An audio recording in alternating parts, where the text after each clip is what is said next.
వైసీపీలో పెనమలూరు సీటు ప్రకంపనలు రేపుతోంది. జోగి రమేష్కు సీటు కేటాయించడంతో అసమ్మతి రాజుతోంది. టికెట్ విషయంలో పునరాలోచన చేయాలని వినతులు వెల్లువెత్తుతున్నాయి. జోగికి సహకరించరాదని పడమట వర్గం నిర్ణయం తీసుకుంది.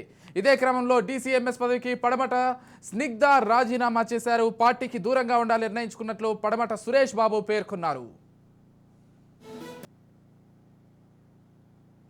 వైసీపీలో పెనమలూరు సీటు ప్రకంపనలు రేపుతోంది. జోగి రమేష్కు సీటు కేటాయించడంతో అసమ్మతి రాజుకుంది. టికెట్ విషయంలో పునరాలోచన చేయాలని వినతులు వెల్లువెత్తుతున్నాయి. జోగికి సహకరించరాదని పడమట వర్గం నిర్ణయం తీసుకుంది. ఇదే క్రమంలో డీసీఎంఎస్ పదవికి పడమట స్నిగ్ధ రాజీనామా చేశారు. పార్టీకి దూరంగా ఉండాలని నిర్ణయించుకున్నట్లు పడమట సురేష్ బాబు పేర్కొన్నారు. ఇక ఇదే అంశానికి సంబంధించి పూర్తి డీటెయిల్స్ అందించడానికి మా ప్రతినిధి గాలిబ్ ఫోన్ ద్వారా సిద్ధంగా ఉన్నారు. చెప్పండి గాలిబ్. కృష్ణా జిల్లాలోని పెనమలూరు సీటు వైసీపీకి తీవ్ర తలనొప్పులు తీసుకొస్తుంది.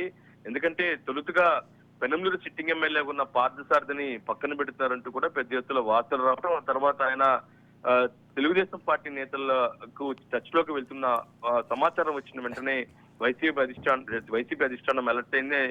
సీఎంఓ పిలిపించి మరీ మాట్లాడే ప్రయత్నం చేశారు. అయినా సరే ఆయన వెనక్కి తగ్గలేదు. ఎందుకంటే ఆల్రెడీ మార్చేందుకు నిర్ణయం తీసుకున్నారు.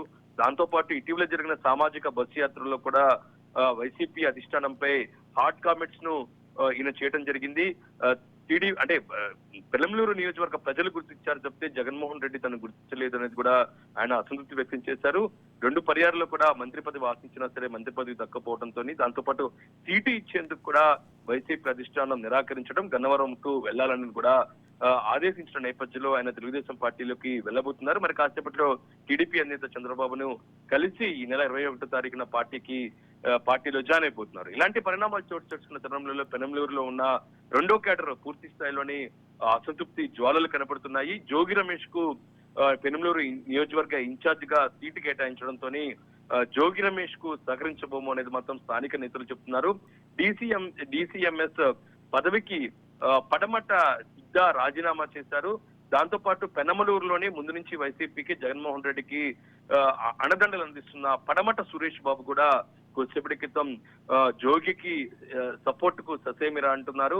ఎందుకంటే జోగి తను ఇద్దరిలో ఎవరికైనా సరే ఇందుకు సంబంధించిన సర్వే నిర్వహించాలి. ఖచ్చితంగా జోగికి పూర్తి స్థాయిలోని పెనమలూరులోని అనుకూలంగా సర్వే రిపోర్ట్లు వస్తే తను సహకరిస్తాము, నాకు వస్తే నాకు కానీ తన కుమార్తెకు కానీ ఇవ్వాలి అనేది మాత్రం సురేష్ బాబు డిమాండ్ చేస్తున్నారు. ఓవరాల్ గా పెనమలూరు సీటు మాత్రం తీవ్ర స్థాయిలోని ఇటు వైఎస్ఆర్ కాంగ్రెస్ పార్టీకి ఇబ్బందులు తీసుకొస్తుంది. ఈ పెనమలూరు నియోజకవర్గంలోని కొంత భాగం కూడా విజయవాడ అర్బన్ ప్రాంతంలోనే ఉన్న నేపథ్యంలోని ఈ ప్రభావం విజయవాడ మీద కూడా ప్రభావం చూపే అవకాశాలు స్పష్టంగా కనబడుతుందని ఓవరాల్ గా నిన్న చూసాము. 3వ జాబితాలో జోగి రమేష్ పేరును ప్రకటించిన వెంటనే మరోపక్క పార్థసారథి కూడా తెలుగుదేశం పార్టీలోకి వెళ్తున్న నేపథ్యంలోని ఒక్కసారిగా పెనమలూరు నియోజకవర్గంలోని వైసీపీలోని వర్గ విభేదాలు తారాస్థాయి చేరాయి. ఈ నేపథ్యంలోని ఇది రాబోయే రోజుల్లో మరింతగా సార్వత్రిక ఎన్నికల మీద ఫోకస్ పెట్టే అవకాశం ఉన్నట్లుగా రాజకీయ విశ్లేషకులు అంచనా పెడుతున్నారు. సురేష్.